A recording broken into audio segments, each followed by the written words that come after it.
Welcome viewers. நான் போடக்கூடிய ஒவ்வொரு வீடியோவும் முழுக்க முழுக்க விழிப்புணர்வுக்காக மட்டும்தான். வீடியோவை முழுமையாக பாருங்க. அப்பதான் நான் என்ன சொல்ல வரேன் அப்படின்ற தகவல் உங்களுக்கு தெரியும். அது ஜனவரி மாதம் 16ஆம் தேதி 2026 பெங்களூருவில் இருக்கக்கூடிய ஒரு கிராமத்தில் சுமார் 43 வயது நிரம்பிய ஒரு பெண்மணி அன்று அதிகாலை 4 மணி 47 நிமிடங்களுக்கு அவங்களுடைய வீட்டிலிருந்து அலறடிச்சு ஓடி வராங்க. என்னுடைய கணவன் யாராவது காப்பாத்துங்க, என்னுடைய கணவன் யாராவது காப்பாத்துங்க, என்னுடைய கணவன் ரத்த வெள்ளத்துல துடி துடிச்சிட்டு இருக்கிறாரு, தயவு செய்து என்னுடைய கணவனை காப்பாத்துங்க அப்படின்ற அந்த சத்தம் கேட்டு அக்கம் பக்கத்தினுடைய நபர்கள் எல்லாரும் ஓடி போயிட்டு பாக்குறாங்க. பார்த்தா எல்லாருடைய முன்னிலையிலும் அந்த நபருடைய உயிர் அந்த ரத்த வெள்ளத்துல விட்டு பிரியுது. இப்போ உடனடியா ஒரு சில நபர்கள் 108 ஆம்புலன்ஸுக்கு கால் பண்றாங்க, ஒரு சில நபர்கள் போலீஸுக்கு இன்ஃபார்ம் பண்றாங்க. இப்போ 108 ஆம்புலன்ஸில் இருந்து வந்த மருத்துவர் என்ன சொல்றாங்க அப்படின்னா, இந்த நபர் இறந்து போயிட்டாங்க, ஆகையால இதற்கு பிறகு நீங்க இது போலீஸ் கேஸ் தான் ஆகணும், இருந்தாலும் அட்டாப்சி போன்ற விஷயங்களுக்கெல்லாம் நாங்கள் உங்களுக்கு ஒத்துழைக்கிறோம் அப்படின்னு அவங்க ஒரு பக்கம் வெயிட் பண்ண. இப்போ போலீஸ் வராங்க. போலீஸ் வந்துட்டு இங்கு ரத்த வெள்ளத்தில் துடி துடிச்சு இறந்து அந்த நபர் யார் யார் அந்த நபரை கொலை பண்ணாங்க, அதற்கு காரணம் என்ன அப்படின்ற பல்வேறு விதமான கோணத்தில் இந்த கேஸ் கொண்டு போறாங்க. இப்போ சடலமாக இருக்கக்கூடிய அந்த நபரை அட்டாப்சி கொண்டு போயிட்டு அட்டாப்சி பண்ணும்போது அட்டாப்சி ரிப்போர்ட் என்ன வருது அப்படின்னு சொல்லி பார்த்தீங்க அப்படின்னா, இறந்த நபர் சுமார் ஒரு 50 வயது நிரம்பிய நபரா இருக்கணும். அதோடு மட்டும் இல்லாம அவர் இறப்பதற்கு முன்பு வயிறு முழுவதும் நல்லா சாப்பிட்டு இருக்கிறாங்க. அந்த சாப்பாட்டுல சுமார் 17க்கும் மேற்பட்ட தூக்க மாத்திரைகள் கலந்து கொடுக்கப்பட்டு அவர் ஒரு மயக்க நிலையில் இருக்கும்போது யாரோ அவருடைய தலை மற்றும் மார்பு, அதோடு மட்டும் இல்லாம அவருடைய பிறப்புறுப்பு போன்ற பகுதிகளில் பலத்த காயத்தை ஏற்படுத்தி அவருடைய தலைமண்டை உடைஞ்சி அதிலிருந்து அளவுக்கு அதிகமான ரத்தம் வெளியேறி அந்த ரத்தம் வெளியேறினதுனால தான் துடி துடிச்சு இறந்திருக்கிறாரு அப்படின்ற விஷயம் அட்டாப்சி ரிப்போர்ட் சொல்லுது.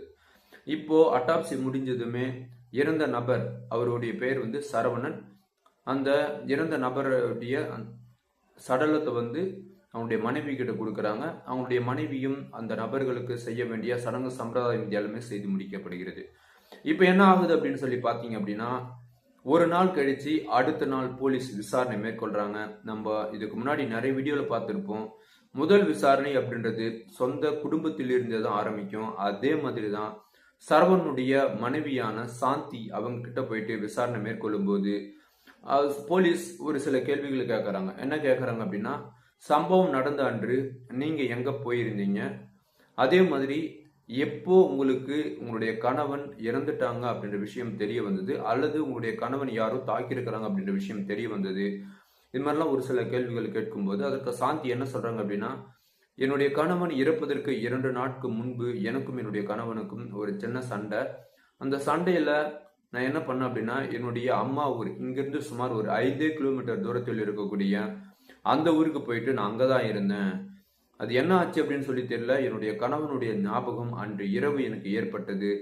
ஆகையால தான் என்னுடைய கணவனை பார்க்கணும் அப்படின்ட்டு இரவு சுமார் 3 மணி 50 நிமிடங்கள் போல நான் கிளம்பி ஓடி வந்தேன். ஓடி வந்து பார்த்தா என்னுடைய கணவனை யாரோ ஒன்றோ அல்லது 2 நபர்களோ என்னுடைய கணவனை தாக்கி அவர் உயிருக்கு போராடி இருந்ததை பார்த்து தான் நான் அலறடிச்சு ஓடி வந்து என்னுடைய ஊர் மக்கள்கிட்ட எல்லாருக்கிட்டையும் நான் அழுது புலம்புனேன் அப்படின்னு சொல்லி சொல்றாங்க. இதை கேட்டா போலீஸ், அவங்களுக்கு நம்மளுக்கே தெரியுது அவங்க சொல்றது பொய் அப்படின்ட்டு. அப்போ போலீஸுக்கு பொய் அப்படின்றது தெரியாம இருக்கும். ஒழுங்கு மரியாதையா என்ன நடந்தது உண்மை அதை சொல்லுங்க, அப்படி இல்லை அப்படின்னா போலீஸ் ட்ரீட்மெண்ட் எல்லாம் கொடுத்து விசாரணை மேற்கொள்ற மாதிரி இருக்கும்.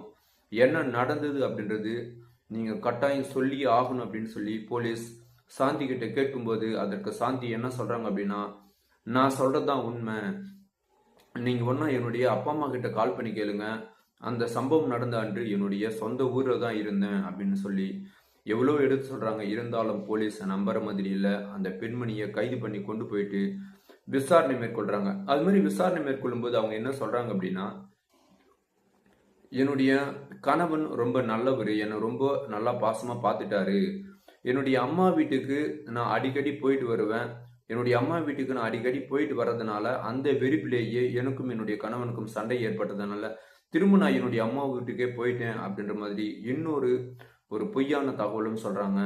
இது எல்லாம் கேட்ட போலீஸ், இதற்கு பிறகு நீங்க திருந்தவே மாட்டீங்க, உங்களுக்கு கட்டாயம் போலீஸ் ஸ்டேட்மெண்ட் கொடுத்தாதான் அப்படின்ற மாதிரி ஒரு 2 போடு போடுறாங்க. போட்டதுமே அவங்க உண்மையை சொல்ல ஆரம்பிக்கிறாங்க.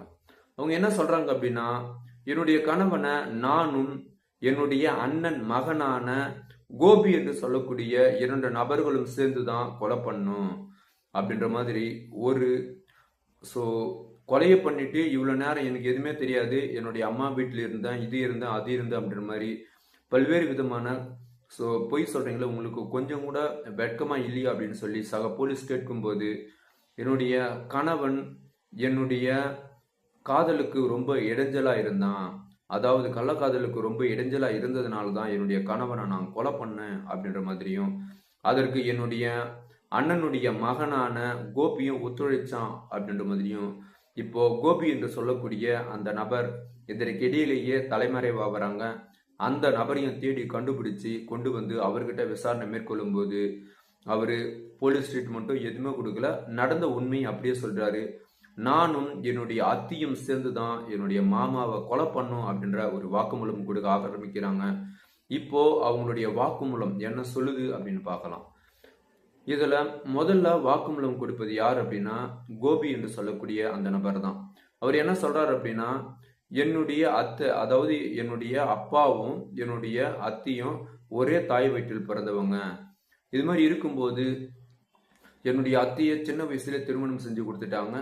அதே மாதிரி என்னுடைய அப்பாவுக்கும் என்னுடைய அத்தைக்கு திருமணம் நடந்து ஒரு 2 அல்லது 3 வருடத்திலேயே என்னுடைய அப்பாவை திருமணம் செஞ்சு கொடுத்துட்டாங்க. என்னுடைய அப்பாவுக்கு நான் மூத்த மகன் அப்படின்ற மாதிரியும், என்னுடைய அத்தை அவங்களுடைய கணவனோடு ரொம்ப சந்தோஷமா தான் குடும்பம் நடத்திட்டு இருந்தாங்க.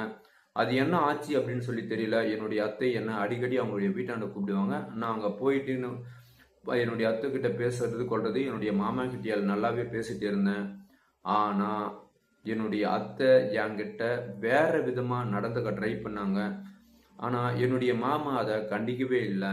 என்னுடைய மாமாவுக்கும் அது ரொம்ப யூஸ்ஃபுல்லா இருக்குமோ, அல்லது என்னுடைய அத்தை என்னுடைய மாமாவால் திருப்திப்படுத்த முடியலையோ என்னவோ, ஆகையால் தான் நாம எவ்வளோ விளையாட்டாவோ அல்லது சீரியஸாவோ தன்னுடைய அத்தை லவ் பண்றோம் அல்லது கள்ளக்காதல் பண்றோம் அப்படின்னாலும் தன்னுடைய மாமா அதை பற்றி கேட்கவே இல்லையே அப்படின்ற ஒரு எண்ணத்துல நான் என்ன பண்ணேன் அப்படின்னா, என்னுடைய அத்தையை எனக்கு வசமாக்கிட்டேன். அதோடு இல்லாம நானும் என்னுடைய அத்தையும் பல முறை எங்களுடைய கணவனுக்கு தெரியாம பல்வேறு ஊர்கள் மற்றும் கோயில் குளம் இது மாதிரி பல இடத்துல நாங்கள் சுற்றி இருக்கிறோம். ஆனா ஒரு நாள் என்னுடைய அத்தையும் நானும் வீட்டில் தனிமையில் இருந்தோம். அது மாதிரி இருக்கும்போது என்னுடைய மாமா என்னடா பண்ற அப்படின்னு சொல்லி என்னை எதுவுமே தண்டிக்கவும் இல்லை, அதை பத்தி எதுவும் கேட்கவும் இல்லை.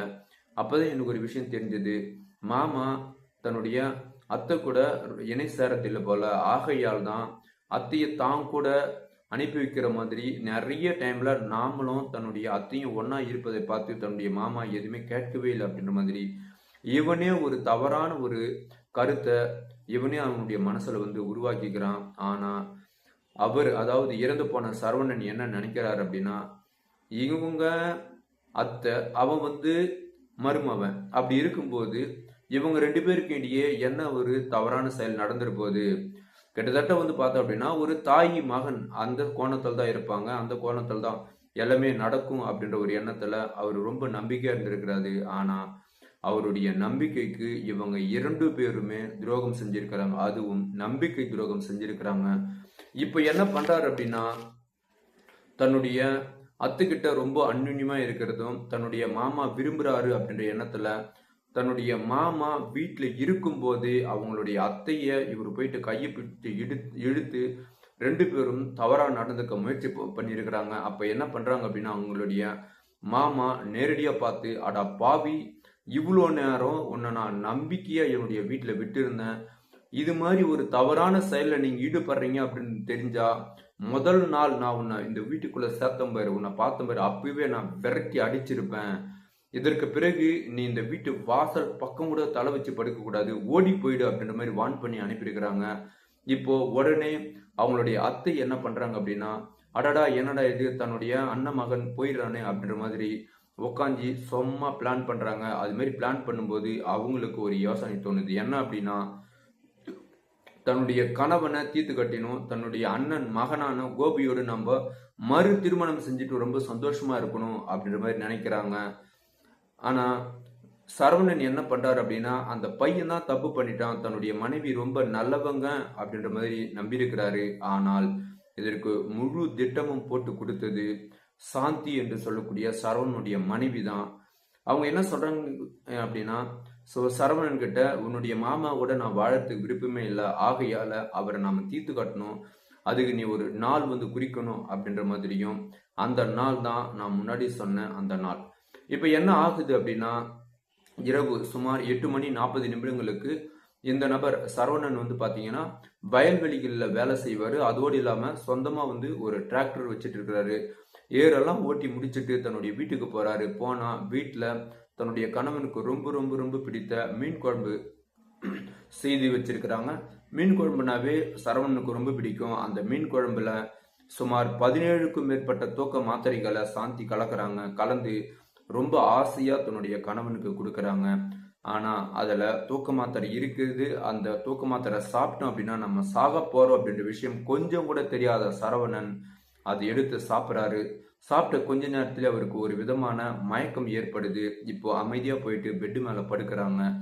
இரவு சுமார் 11:40 ஆகுது. அப்போ சாந்தி என்ன பண்றாங்க அப்படின்னா, கோபிக்கு கால் பண்றாங்க. கால் பண்ணி உன்னை நான் இப்பயே பார்க்கணும், உன்னோடு நான் உடலுறவு கொள்ளணும் அப்படின்ற மாதிரி அழைக்கும் போது, இவன் தான் எப்படா அப்படின்னு சொல்லி காத்துட்டு இருக்கிறான் இல்லையா.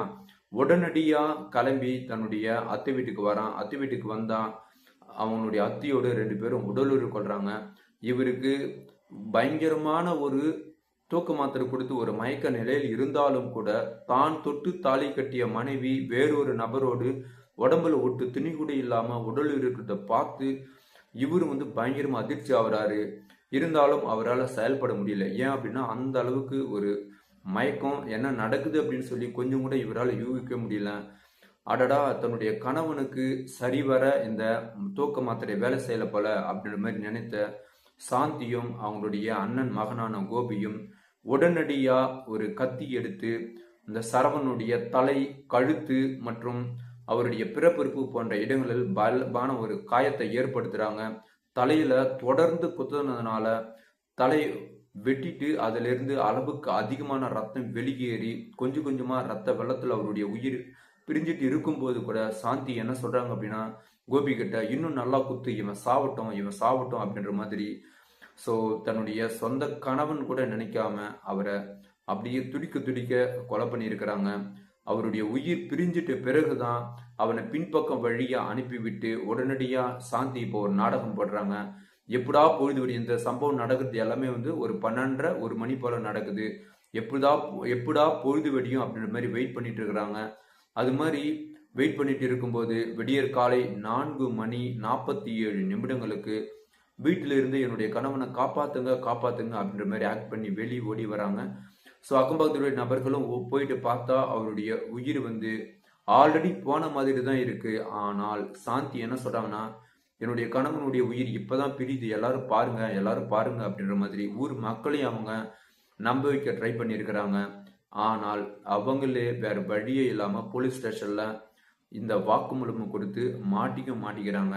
இப்போ கோபி மற்றும் சாந்தி இவங்க 2 பேரையும் கைது பண்ணி அவங்களுடைய வாக்குமூலம், அதே மாதிரி அட்டாப்சி ரிப்போர்ட், இது எல்லாத்தையுமே வச்சு பக்கத்தில் இருக்கக்கூடிய ஒரு கோர்ட்டுக்கு கொண்டு போறாங்க. கோர்ட்டுக்கு கொண்டு போயிட்டு இவங்க 2 பேருக்குமே சிறை தண்டனை அப்படின்றது வழங்கப்படுது. ஓகே நண்பர்களே, இந்த ஸ்டோரியிலிருந்து நம்ம என்ன தெரிஞ்சுக்கிறோம் அப்படின்னா, தன்னுடைய உறவுக்காரன் பையன் அப்படின்னு சொல்லி தான் சரவணன் கோபியை தன்னுடைய வீட்டுக்குள்ள அலோவ் பண்ணியிருக்கிறாங்க. ஆனா கோபியும் சாந்தியும் ஒன்னா சேர்ந்துட்டு அந்த நபருக்கு நம்பிக்கை துரோகம் செஞ்சு அந்த நபரையும் கொலையும் பண்ணியிருக்கிறாங்க. அப்படின்னா யாரு ஒருத்தருமே தன்னுடைய வீட்டில் வருவதோ போவதோ அனாவசியமா நம்ம நம்பிடவே கூடாது. ஆனா ரொம்ப தூய்மையான நபர்களும் இந்த நாட்டில் இருக்கதான் செய்யறாங்க. இது மாதிரியான தவறான நபர்களும் இந்த நாட்டில் இருக்கதான் செய்யறாங்க அப்படின்னு சொல்லி இவ்வளவு நேரம் இந்த வீடியோ பார்த்த அனைவருக்கும் நன்றி, வணக்கம்.